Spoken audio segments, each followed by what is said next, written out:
عشان تتعود تتكلم بالسهولة دي لازم تبدأ رحلتك مع الإنجليزي بالطريقة دي. احفظ جمل مشهورة بتتقال كتير وتعود من بداية رحلتك مع الإنجليزي إنك تتكلم بالجمل، لأن للأسف من أكبر المشاكل اللي واجهتنا مع الإنجليزي هو إننا من صغرنا اتعودنا على الطريقة الغلط، الطريقة اللي بتعتمد على حفظ كلمات منفردة ومذاكرة قواعد الجرامر عشان نقدر نتكلم إنجليزي. وده اللي بقدمه لك في مجموعة كتاب أهم 5000 جملة هتحتاجهم في الإنجليزي.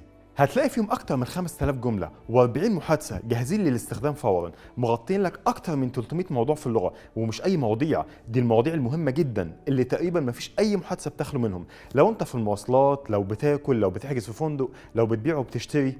كمان في قسم مخصوص للبيزنس انجلش حوالي 140 صفحه، هتلاقي جمل ومحادثات عن الميتنج وعمل الايميل والبرزنتيشن والتفاوض وانك تتكلم مع مديرك وتعمل انترفيو وخدمه العملاء وغيره من المواضيع كتير. وعشان تنطق الجمل صح هتلاقي الكتاب متسجل باكسنت امريكي 100% اللي مسجلهم واحد من امريكا. ده بالنسبه لاهم المواضيع في الكتاب.